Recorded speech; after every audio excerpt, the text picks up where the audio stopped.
감사합니다. 인생의 정점에서라는 주제입니다.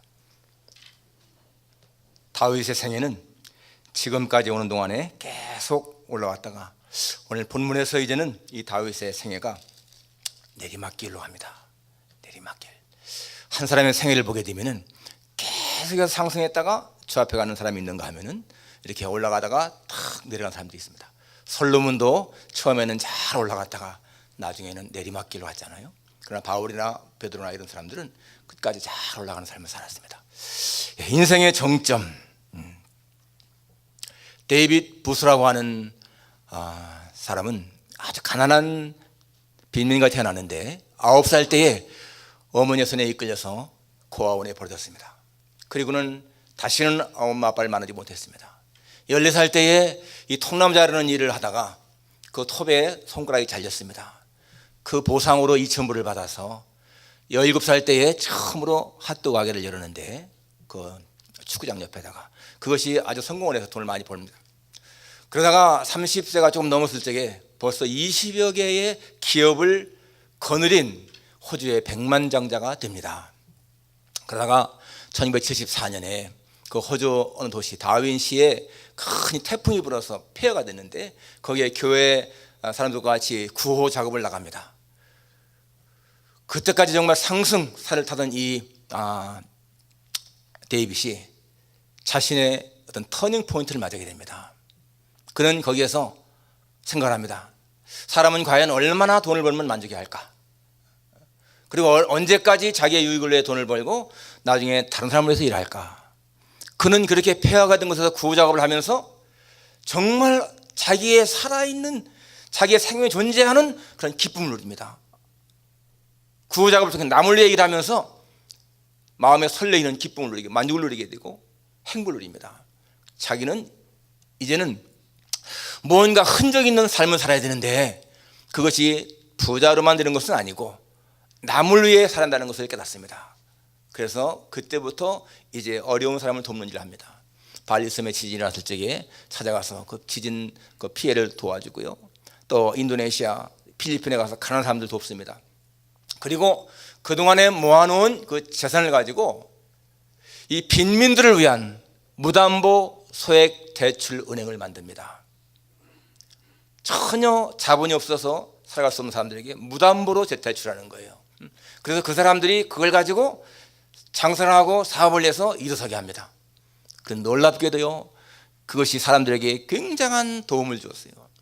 무려 27개국에 300만 명 이상에게 혜택을 줍니다. 그리고요, 그 회수율이 90% 이상입니다. 무담보로 이렇게 주는데도 회수율이 사람들이 그 론을 갚는 그 회수율이 90% 이상. 지금은 이제 유명한 어떤 그 기업가가 아니라 사회기업가, 다물쇠 돕는 사람으로 그렇게 살아갑니다. 그는 사람에게 이런 각자의 재능이 있는데 그 재능은 자기만을 위해 쓸 것이 아니고 다른 사람을 위해 사용하라고 하나님 주셨다고 고백합니다. 그래서 그는 이런 책도 냈죠. 당신이 선택한 길에서 뒤돌아보지 마라. 당신이 선택한 길에 뒤돌아보지 마라. 그런 책이 한국말로 번역됐는데 아무튼 간에 그는 지금도 많은 사람들에게 유익을 주는 그런 삶을 살고 있습니다. 지금도 그의 인생은요 계속 상승 곡선을 걷는 거예요.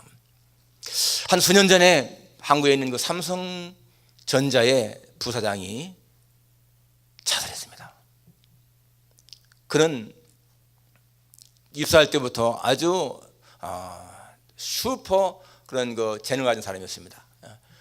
서울 공대를 나왔고 그래서 초고속 승진을 해서 벌써 50세가 됐을 적에 부사장이 된 거예요. 그가 가진 그런 연봉이 10억이었고요. 그 다음에 그가 가진 그 주식값만 해도 60억이 넘는 그렇게 많은 돈을 가진 사람이었는데 일하는 게 너무 힘들다, 사는 게 힘들다, 그런 유서를 남기고 아파트에서 투신 자살했습니다. 어쩌면 그는 이 성공의 희생자가 된 사람이죠. 아까 말한 데이빗 부서는 자기는 절대로 성공의 희생자가 되지 않겠다, 그런 마음을 가졌습니다. 성공의 희생자가 되지 않으려면 어떻게 살아야 할 것인가?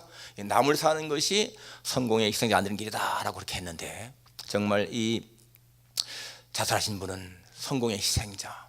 지금도 한국에는 또 뭐 전 세계적으로 보면 이 성공의 희생자들이 얼마나 많습니까? 사회적으로 굉장한 지위에 있던 사람들이 나락에 떨어진 경우가 많지 않습니까?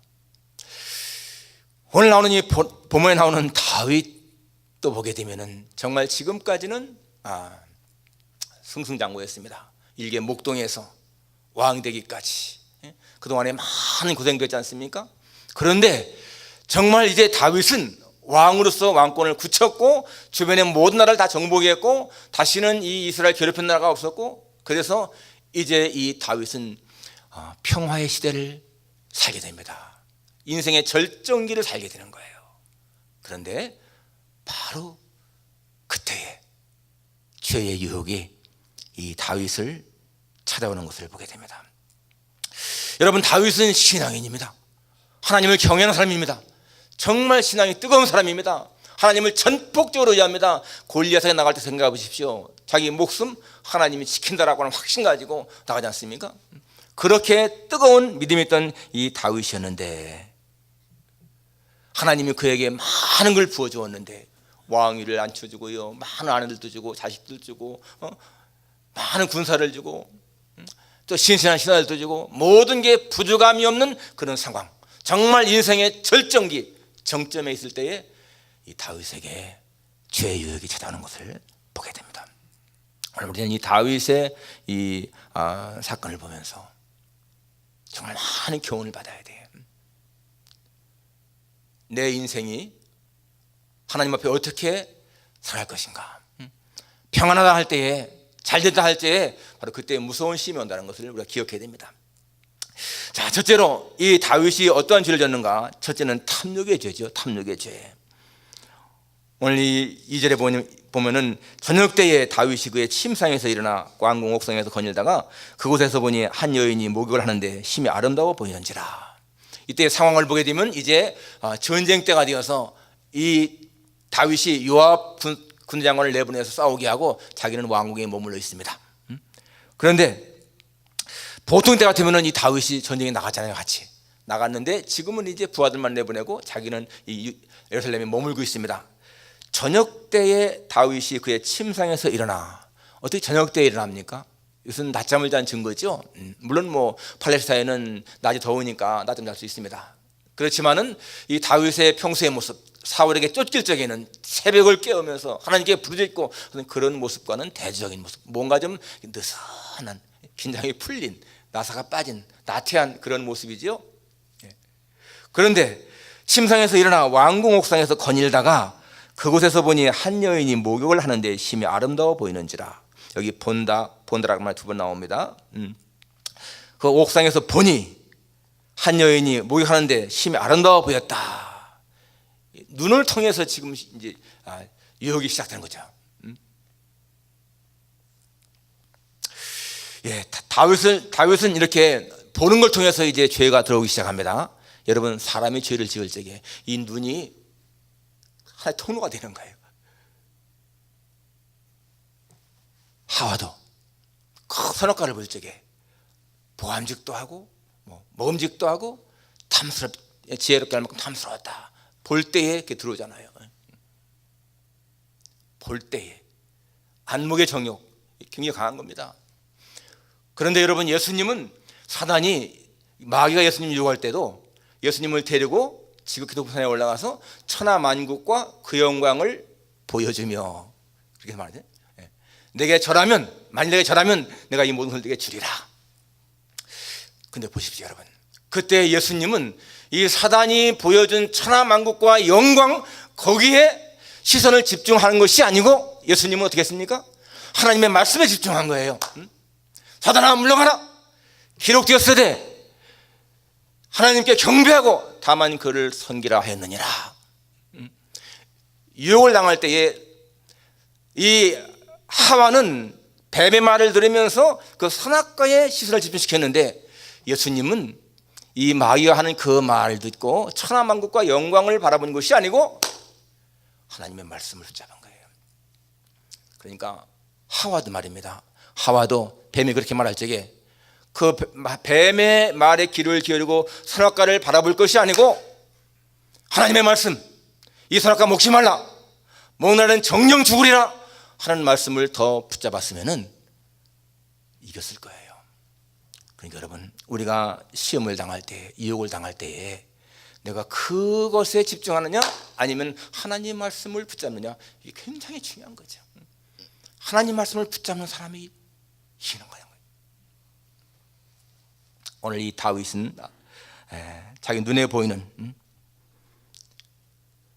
그 여인이 아름답게 보여서 거기에 이제 막 욕심이 생깁니다. 탐욕이 생기는 거예요.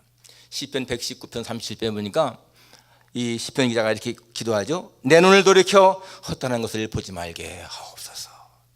Turn my eyes away from worthless things. worthless things. 가치 없는 것들에게서 돌이키게 하소서. Turn my eyes away from worthless things. 가치 없는 것들에게서 돌이키게 하소서. 여러분, 오늘 이 시대에 얼마나 많은 가치 없는 것들이 우리의 눈을 유혹합니까? TV, 영화, 잡지, 그런 거 보십시오. 정말 거기에 가치 있는 것도 없잖아. 있습니다만은 얼마나 많은 것들이, 가치 없는 것들이 우리의 눈을 유혹하는지 모릅니다. 상품 광고 보게 되면은 그만 상품 광고들도 사람의 눈을 자꾸만 자극해서 사게 만드는 거예요. 광고는 보지 않는 게 훨씬 좋습니다. 필요 없는 걸 다 사게 마련이거든요. 얼마만큼 내 눈을 지키느냐.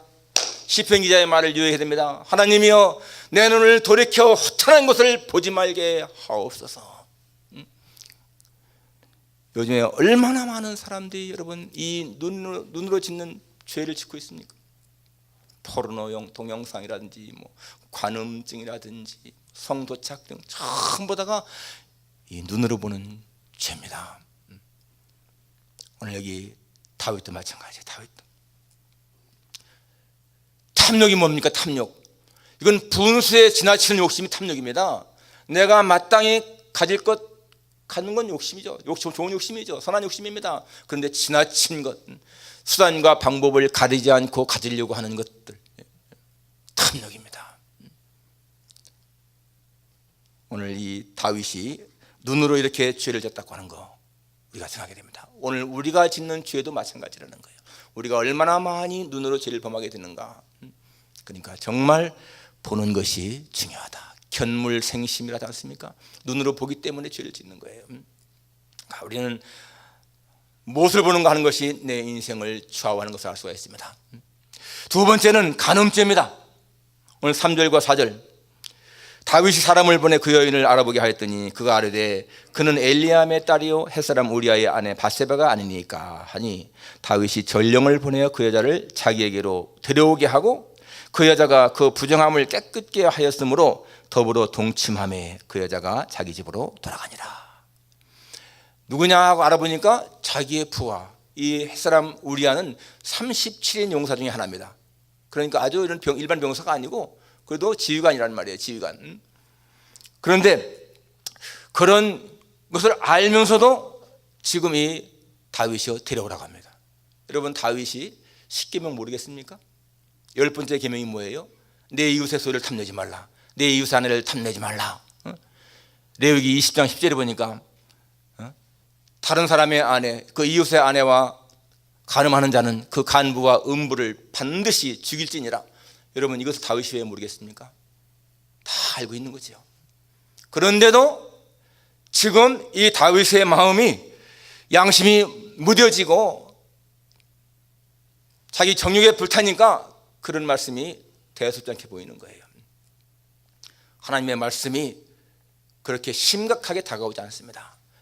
죄를 짓는 사람들은 이렇게 어떤 죄의 어떤 그 심각성을 별로 안 느끼죠. 범죄하는 사람들은 자기가 별로 안 잡힐 줄 알고 범죄합니다. 잡혀도 별거 아니다 생각합니다. 그렇기 때문에 하는 거예요. 내가 그걸 지으면 죽는다, 이것을 확실하게 알게 되면 하겠습니까? 그리고 또 이 여자도 마찬가지입니다. 이 여자도 자기가 남편이 있는 아내라면은 왕의 명령이라 할지라도 왕에게 나는 남편이 있는 여자입니다, 이것은 율법에 어긋나는 일입니다 하고 왕에게 한마디 이렇게 해야 되는데, 거절할 줄 알아야 되는데 전혀 거절하지 않습니다. 역사를 보게 되면은 이 참 아주 훌륭한 왕들도 이 여자 문제 때문에 망한 사람들이 많죠. 은나라의 주왕은 이 달기라고 하는 여자 때문에 망했습니다. 은나라가 망한 거예요. 여러분 주지용님이라는 말 들어봤죠? 주지용님. 연못을 술로 채우고 숲을 고기로 채운다. 이게 주지용님인 거예요. 바로 이 은나라의 주왕이 그랬습니다. 이 달기를 기쁘게 하려고, 자꾸 여자를 기쁘게 해주려고 연못에 술을 채우고 숲에다가 다 고기를 걸어놨다는 거예요. 숲에다가 그렇게 잔치를 베풀었습니다. 그러다가 결국은 은나라가 망했죠. 또 주나라의 유왕이라고 하는 사람은 이 포사라고 하는 여자 때문에 그 여자를 또 그 여자에 빠져가지고 역시 마찬가지로 주나라가 망합니다. 당나라의 현종은 양귀비에 빠져서 역시 당나라가 망하지요. 그러니까 한 여자 때문에 망한 나라가 많습니다. 로마의 그 안토니우스라고 하는 그 영웅은 율리우스 카이서르 시저의 부하였는데 사실상 이 안토니우스가 훨씬 더 강했습니다. 옥타비아누스보다. 삼두정 절정에 레피투스, 옥타비아누스, 안토니우스 세 사람이 삼두정 절정에 이 안토니우스가 제일 유리한 고지에 있던 사람인데 클레오파트라와 같이 이렇게 하면서 나중에 결국 지게 되고 자살하죠. 이 안토니우스 자살하고 클레오파트라 자살하고. 성경에 보면 여러분 이 삼손도 마찬가지로 이 들릴라라고 하는 여자에 빠져가지고 두 눈을 다 빼임당하고 망하는. 성경은 이렇게 말합니다. 하나님의 뜻은 이것이니 곧 너희의 거룩함이라. 하나님의 뜻은 이것이니 곧 너희의 거룩함이라. 우리 성도의 중요한 표지가 뭔가 하면은 거룩함과 성결이라는 거예요. 성결. 그것이 하나님이 기뻐하시는 것이라는 겁니다. 그런데 여러분 이 다윗의 간음죄는요 그것으로 끝난 것이 아닙니다. 그냥 그것으로 끝났으면 넘어갔을 텐데 오늘 본문에 보니까 5절에 여인이 임신함에 사람을 보내 다윗에게 말하 이르되 내가 임신하였나이다. 여인이 임신했다는 거예요. 여인이 임신했다는 것을 다윗에게 통보한 것은 뭡니까? 만일에 이 여자가 그냥 아기를 낳으면 그 당시에 남편은 전쟁에 나갔는데 아기 낳았으니까 다른 남자와 통관했다. 그러면 어떻게 되겠습니까? 율법에 의해서 돌이 맞아 죽어야 돼요. 그러니까 이 밧세바는 다윗에게 당신이 조치하지 않으면 나는 돌에 맞아 죽습니다. 나를 구해줘야 됩니다. 그런 의미죠. 그러니까 여러분 죄는요 또 죄를 낳는 거야. 우리가 한 가지 뭔가 죄를 범하게 되면 그것을 끝나는 것이 아니라는 겁니다. 계속해서 또 죄가 생긴다는 거예요. 무서운 간음죄를 짓고 세 번째는 이제 그 죄를 은폐하려고 합니다. 오늘 6절부터 13절까지 보게 되면 이 다윗이 이 죄를 은폐하려고 하죠. 그래서 사람을 보내서 우리아를 불러들입니다. 불러들여서 이 우리아에게 전쟁의 상황을 묻고 뭐 이렇게 좀 독려하고 위로하고 그러면서 뭐라고 해요? 집에 가서 자게 하죠. 집에 자게. 그래야 자기 아내와 동침함으로 말미암아 그 임신한 아이가 우리아의 아기가 되는 것처럼 그렇게 하려고 그렇게 다윗이 일을 꾸미는 거예요. 그런데 이 우리아가 집으로 내려가지 않고 왕궁문에서 그의 주 모든 부하들과 함께 잤다. 당연히 전쟁에 들어왔으면 자기 아내의 집에 들어가서 자야 되는데 이 우리아는 충직한 사람이라 내려가지 않았습니다. 그래서 다윗이 왜 안 내려가냐고 물어보니까 여러분 11절에 하는 말 보세요. 우리아가 다윗에게 말하되 언약궤와 이스라엘과 유다가 야영 중에 있고 내 주 요압과 내 왕의 부하들이 바깥 들에 진치고 있거늘 내가 어찌 내 집으로 가서 먹고 마시고 내 처와 같이 자리이까. 내가 이 일을 행하지 아니하기로 왕의 살아계심과 왕의 혼의 살아계심을 두고 맹세하나이다. 여러분 얼마나 충성스러운 부하예요. 지금 이렇게 전부 다가 전쟁터에 있는데 어떻게 나만 혼자 가서 내 아내와 자겠느냐? 그럴 수가 없다. 여러분 평소 같으면 아마 다윗이 정말 상을 줄 만큼 그렇게 마음을 감동시키는 말일 거예요. 그런데 이 순간은 다윗이 절대 마음이 기쁘지 않았겠죠. 자기의 계획대로 되어야 되는데 자기 계획이 어그러지니까 이 우리아가 오히려 더 미운 거예요. 그래서 그날은 머물게 하고 내일 너를 보내겠다 그래놓고는 다음 날 어떻게 합니까? 먹고 마시고 취하게 했다. 그러니까 그냥 술을 일부러 마시게 해서 취하게 했다는 거예요. 술김에라도 내려가서 자기 집으로 가게. 그런데도 우리아는 집으로 내려가지 않았다고 했습니다. 결국에는 이 다윗의 이러한 계략은 실패하고 맙니다. 저는 이것을 보면서 우리아가 이렇게 다윗의 의도대로 하지 않고 끝까지 집에 안 내려간 그 사건을 보면서 한 가지는 진짜 하나님이 이러한 충성스러운 우리아를 통해서 다윗의 양심을 두드리는 그런 면이 없잖아 있는 것이고, 또 한 가지는 정말 하나님께서 이 다윗의 계획을 수포도록 하게 하려고 또 그렇게 한 것 같기도 하고, 아무튼 간에 이 우리아는 집에 안 내려갔어요. 여러분, 일반 사람 같으면 어떻게 했습니까? 당연히 내려가겠죠. 그런데 우리아의 그 충성심은 왕을 향한 충성, 동료들 향한 생각 때문에 안 내려갑니다. 자, 그럼 네 번째로 이제 다윗이요 살인죄를 짓게 되죠. 살인죄. 오늘 14절 이하에 보게 되면 너무나 정말 야비한 말이 나옵니다. 아침이 되매 다윗이 편지를 써서 우리아의 손에 들려 요압에게 보내니 그 편지에 써서 이르기를 너희가 우리아를 맹렬한 싸움에 앞세워 두고 너희는 뒤로 물러가서 그로 맞아 죽게 하라 하였더라. 여러분, 얼마나 잔인한 말입니까? 이 우리아를 전쟁터에 나가서 싸움이 맹렬한 곳에 두어서 죽게 하는데 그 편지를 갖다가 우리아의 손에 들려서 보내는 거예요. 9장에 보게 되면은 이 다윗이 무비보셋에게 내가 내게 은총을 베풀리라, 너무나 자비로운 그러한 다윗의 모습인데, 오늘 여기는 어떻습니까? 어떻게 자기 부하를 죽게 하는데 그 손에 편지를 들려서 보냅니까? 이걸 보게 되면요, 사람의 마음속에는 천사의 요소와 악마의 요소가 같이 있는 거예요. 아무리 사는 사람이라 할지라도 여러분, 그 사람 속에는요 천사의 요소가 있는가 하면은 악마 요소가 있습니다. 우리 속에 우리들 자신이 바로 이런 모습이라니까요. 어떤 때는 천사같이 그렇게 참 착한데 어떤 때는 악마같이 그렇게 잔인하고 무서운 것이 있다는 것입니다. 요압은요 왕명을 그대로 받아들입니다. 요압도 정말 좀 그렇죠. 물론 왕의 명령이니까 받아들이겠지만 한마디 어떤 변명 없이 그냥 그대로 수행합니다. 그래서 보십시오, 오늘 보니까 이제 16절에 요압이 그 성을 살피어 용사들이 있는 것을 아는 그곳에 우리아를 두니 그 성 사람들이 나와서 요압과 더불어 싸울 때 다윗의 부하 중 몇 사람이 엎드러지고 햇사람 우리아도 죽으니라. 결국에는 이 우리아가 성에서 쏜 화살에 맞아 죽고 맙니다. 근데 요압이 사람을 보내 그 전쟁의 모든 일을 다윗에게 보고했다. 여러분, 정말 이 우리아가 이 사실을 다 안다면 얼마나 억울하고 분하겠어요. 자기 왕의 충성을 다 했는데 그 충성의 대가가 자기 목숨을 잃는 것이고 아내도 빼앗기는 것이고 너무나 억울한 일이잖아요. 우리가 성경을 읽다 보면은 정말 이해할 때가 많습니다. 어떻게 이런 일이 있을 수 있을까? 왜 이런 일이 있을 수 있을까? 천국이 없다면은 정말 이해할 수 없을 겁니다. 그렇지만 천국이 있기 때문에 저는 이해가 갑니다. 왜냐하면은 이 땅에서 우리가 주님을 위해서 어떤 받는 희생이나 어떤 것들은 대가는 다 주님이 천국에서 갚아주신다. 확실히 믿습니다.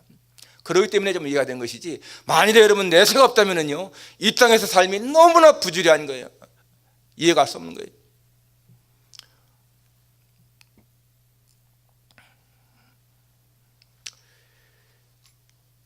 이제 요압이 다윗에게 보고를 하고 다윗은 그 말을 듣고 안심하죠. 여기 지금 왜 이렇게 패했느냐고 말하면 나중에 햇사람 우리아도 죽었다고 해라. 다윗이 그 전령 말 듣고는 요압에게 걱정하지 마라. 사람 칼은 이 사람이나 저 사람이나 삼키느니라. 그 성을 향하여 더욱 힘써 싸워 함락시키라 하여 너는 그를 담대하게 하라 하니라. 얼마나 가정스러운 모습입니까? 딴 데 같았으면은 왜 그렇게 작전을 잘못해서 그렇게 죄 없는 병사 죽게 하느냐라고 책망할 텐데 우리아가 죽었다니까 걱정하지 말아라. 칼은 이 사람 저 사람 아무나 죽인다, 그렇게 말하잖아요. 여러분, 마지막으로 우리가 여기서 배울 수 있는 교훈이 뭔가, 붙잡을 수 있는 교훈이 뭡니까? 붙잡을 수 있는 교훈은 첫 번째는요, 바로 성공 때가 우익이라는 겁니다. 성공할 때가, 잘 될 때가, 인생의 절정기 때가 우익이라는 거예요. 성경은 분명히 말하고 있습니다. 선줄로 생각하는 자는 넘어질까 조심하라. 내가 선줄로 알면 넘어질까 조심하라. 왜냐하면 우리의 싸움은 혈과 육이 아닙니다. 우리의 싸움은, 우리의 씨름은 혈과 육이 아니요 정사와 권세와 이 세상의 어둠의 주관자와 하늘에 있는 악한 영들에 대하라. 사탄이 우리의 싸움의 대상이기 때문에 그렇습니다. 우리가 싸우는 병기는 육체에 속한 것이 아니라 견고한 진을 파하는 하나님의 강력, 디바인 파워, 하나님의 파워라는 거예요. 그렇기 때문에 여러분, 우리는 잘 될 때, 무언가 잘 될 때에 그때가 우익이라는 것을 기억해야 됩니다. 또 한 가지 배워야 할 교훈은요, 죄는 반드시 드러나는 거예요. 오늘 이 다윗이 보면은 이제 우리아가 죽었습니다. 우리아가 죽어서 장사 지냈습니다. 그리고 장사를 마치고 나서 다윗이 사람을 보내서 그를 왕궁으로 데려와서 아내를 삼았습니다. 그가 아들 낳았다. 그러니까 여러분, 벌써 아들 낳았으면 몇 개월 지난 거잖아요. 거의 1년 지나갔습니다. 그동안에 아무 일이 없었는 거야. 하나님이 아무런 좋지 않지 했습니다. 그리고 다윗 생각할 적에는 나의 살인죄, 나의 간음죄를 아는 사람은 아무도 없다. 이건 완전 범죄다 하지 않았겠습니까? 그런데 마지막 절에 뭐라고 나옵니까? 다윗이 행한 그 일이 여호와 보시기에 악하였더라. 다윗이 행한 그 일이 하나님 보시기에 악했다라고 하는 것은, 여러분, 하나님은 처음부터 끝까지 이 모든 다윗의 행적을 다 보고 계신 거예요. 그가 침상에 일어나서 왕궁 옥상을 거닐다가 그 여인을 보고 데려와서 간음하고 우리아를 보내고, 모든 것들을 하나님은 처음부터 끝까지 보고 계셨다라는 것입니다. 죄는 반드시 드러난다. 하나님 앞에 모든 죄는 드러나게 되어 있다. 우리가 그 사실만 알아도요, 죄범하는 걸 훨씬 줄일 거예요. 드러납니다. 또 한 가지 우리가 배울 수 있는 교훈은, 죄악에 동조하는 것도 악한 일이라는 것입니다. 오늘 요압의 행동을 보게 되면요, 정말 이 요압은 그렇게 부하를 죽이는 일에 동조한 거 아니에요, 동조. 그래서 여러분, 이 요압의 종말을 보십시오. 이 요압이 이렇게 다윗의 군대 장관으로 부르짖지만은 나중에 보게 되면은, 나중에 아도니아의 반란 때에 아도니아 편에 가담하게 되고, 나중에 솔로몬에 의해서 죽임을 당합니다. 요압이 자기가 뿌린 시대로 돌아가는 거예요. 그러니까 악한 일에 동조하는 것도 무서운 죄인 것을 기억해야 됩니다. 정말 그런 악한 일에 거부할 수 있는, 시편 1편에 보면 복이 있는 사람은 악인의 꾀를 쫓지 아니하고 죄인에게 서지 아니하고 나오잖아요. 노라고 할 수 있는 용기가 있어야 된다는 겁니다. 노라고 할 수 있는 용기, 불에 대해서는 아니라고 할 수 있는 용기가 필요하다는 거예요. 마지막 중요한 교훈이 뭔가 하면은요, 하나님 없이 잘 되는 것은 복이 아니고 저주라는 것입니다. 하나님이 없는, 하나님의 말씀에 역행하는데 잘 된다 일이, 여러분, 그것은 절대로 축복이 아닙니다. 하나님이 싫어하는 일을 하는데 일이 잘 풀린다, 축복이 아니라는 것입니다. 지금 다윗이 자기의 계획을 세워서 그 여자와 간음을 하고 다 살인하는 이런 모든 것들이 잘 풀어나가잖아요. 그런데 여러분, 하나님이 싫어하는 일, 하나님 말씀에 역행하는 일이 아무런 문제 없이 잘 된다는 것은 절대로 축복이 아니고 저주라는 것입니다.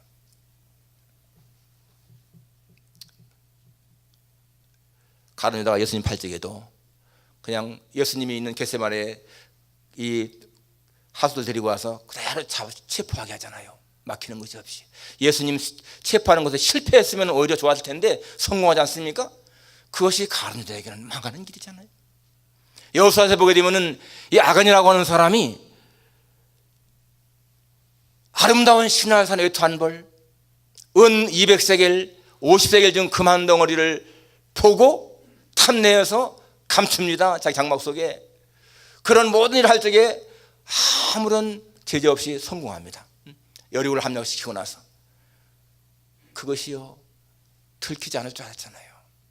그런데 나중에 아이성 전쟁에 패배하게 되고 결국에는 제비 뽑아서 잡히게 됩니다. 하나님 없이 하나님 앞에 범죄하는데 일이 잘 된다면 여러분 그것은 절대 축복이 아니고 저주다. 내가 하나님이 싫어하는 일을 하는데 왜 이렇게 일이 잘 풀린다? 가정이 잘 되고 사업도 잘 되고 아이들도 건강하고, 여러분 그것은 잘 되는 것이 아니라는 거예요. 오늘 다윗처럼 하나님이 다윗이 행한 그 일이 여호와 보시기에 악하였다. 다음 12장에 나오잖아요. 어떻게 되는 것인지. 우리는 내 인생이 잘 될 때 그때에 더 하나님 앞에 겸손하게 엎드리고 더 하나님 말씀을 순종하는 것이 진정한 축복입니다. 그러니까 축복은요 잘 될 때 하나님과 가까이 하는 거 기억해야 됩니다. 어려울 때는요 하나님 가까이 하기 쉽습니다. 어려울 때는 하나님 찾기 쉽습니다. 근데 잘 될 때가 문제인 거예요. 오늘 여러분 삶에 평강이 있다면 하나님 앞에 감사하면서 더 경성하는 삶을 살기를 주님의 이름으로 축원합니다.